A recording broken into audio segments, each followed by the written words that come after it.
الحمدللہ رمضان کا مہینہ قریب آ رہا ہے۔ دعا ہے اللہ سے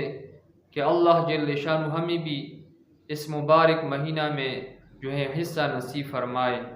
اور اللہ جل شانہ ہمیں اس مبارک مہینہ میں صحیح طریقے سے روزہ رکھنے، عبادت کرنے اور تراویح پڑھنے کی توفیق عطا فرمائے۔ تو میرے محترم بہن بھائیوں اور دوستوں، تراویح کی نماز یہ بہت بڑی فضیلت والی نماز ہے۔ حضور صلی اللہ علیہ وسلم نے تراویح کی نماز کو سنت قرار دیا ہے، اور فقہائے کرام فرماتے ہیں کہ تراویح کی نماز ہر عاقل مرد اور عورت پر سنت مؤکدہ ہے۔ تو اس سے معلوم ہوا کہ جس طرح مردوں پر تراویح کی نماز سنت مؤکدہ ہے، اس طرح خواتین پر بھی یہ نماز یہ سنت مؤکدہ ہیں۔ مرد حضرات مسجد میں تراویح کی نماز ادا کرتے ہیں، تو عورتوں کو چاہیے کہ وہ گھروں میں تراویح کی نماز کا اہتمام کریں، کیونکہ اکثر خواتین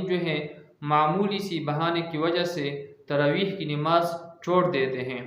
اس کو نظر انداز کرتے ہیں اور اس کو اہمیت نہیں دیتے، حالانکہ یہ سنت مؤکدہ ہے، اور سنت وہ بہت بڑی چیز ہے، تو اس میں وہ غفلت نہیں کرنی چاہیے۔ علماء اکرام فرماتے ہیں کہ صحابہ کرام نے سنت سمجھ کر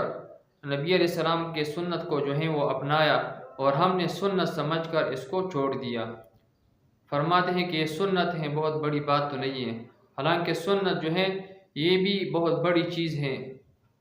نبی علیہ السلام کی اتباع کا حکم ہے کہ تم نبی علیہ السلام کی اتباع کرو۔ قل ان کنتم تحبون اللہ فاتبعونی، تو نبی علیہ السلام کی اتباع بھی ضروری ہے اور لازمی ہے،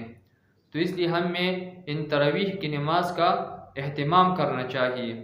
اور اس طرح مرد حضرات کو چاہیے کہ وہ مسجد میں جا کر ختم قرآن وہ اس میں حصہ لیں، کیونکہ تراویح کی نماز میں ختم قرآن سننا، قرآن کی تلاوت سننا، یہ الگ سنت ہیں۔ آج کل بہت سے نوجوان خاص کر اس میں وہ سستی کر رہے ہیں اور ختم قرآن میں شریک نہیں ہو رہے، تو اس لیے ہمیں چاہیے کہ یہ مبارک مہینہ ہے، اللہ جل شانہ نے جب ہمیں موقع دیا تو ہم اس موقع کو ضائع نہ کریں، اور ضرور بضرور ختم قرآن میں شرکت کریں، اور اس مبارک مہینہ سے جتنا بھی زیادہ ہو فائدہ اٹھا سکیں۔ ہاں، اگر کوئی آدمی وہ بہت زیادہ بیمار ہو، مجبور ہو، تو وہ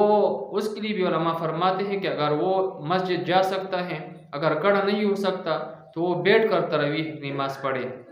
لیکن اگر بہت زیادہ بیمار ہے، مسجد بھی نہیں جا سکتا، تو پھر وہ اپنے گھر میں تراویح وہ پڑھے۔ تو اس لیے ہمیں چاہیے کہ ہم تراویح کی نماز کا زیادہ اہتمام کریں، پورا مہینہ ہم وہ اس کا اہتمام کریں کہ ہم سے ایک دن بھی تراویح کی نماز نہ چھوٹ جائے۔ اللہ جل شانہ ہمیں صحیح طریقے سے روزہ رکھنے، عبادت کرنے